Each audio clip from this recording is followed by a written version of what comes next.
বন্ধুরা, আজকের গল্পের আসরে তোমাদের জন্য থাকছে গোপাল ভাঁড়ের বউ বনাম বেয়ান। গোপালের সবেমাত্র বিয়ে হয়েছে। এক বাদলার দিনে স্ত্রীকে দেখবার জন্য তার মন ছটফট করে উঠল।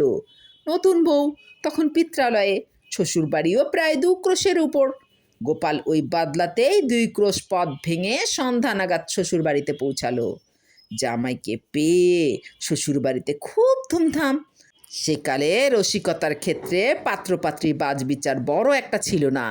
শ্বশুর জামাই শাশুড়ি পুত্রবধূতেই মোটা রসিকতার আদান প্রদান অবাধেই চলত। বাদলার দিনে হঠাৎ গোপালকে দেখে গোপালের শ্বশুর খুব খুশি হলো। তাই সে একটা রসিকতার প্রলোভন সংবরণ করতে পারলে না।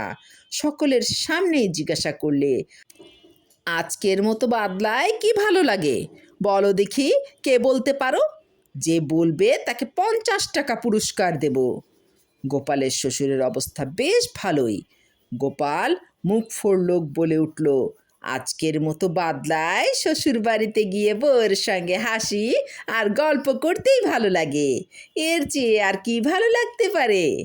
ঠিক এই কথাটাই শোনবার প্রত্যাশা করেছিল শ্বশুর, কিন্তু সে অমনি বলে উঠল, কথাটা ঠিক, কিন্তু তার চাইতেও ভালো লাগে বেয়াই বাড়ি গিয়ে বেয়ানের সঙ্গে গল্প করতে।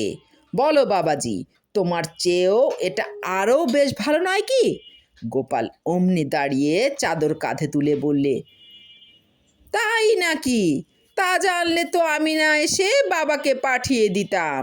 তা এখনও রাত বেশি হয়নি, আমি গিয়েই বাবাকে এখনই পাঠিয়ে দিচ্ছি। তিনি এসে বেয়ানের সঙ্গে গল্প গুজব আমোদ আহ্লাদ করুন। আমি যত তাড়াতাড়ি পারবো ছুটতে ছুটতে বাড়ি যাব। শ্বশুরের মুখ ভোঁতা।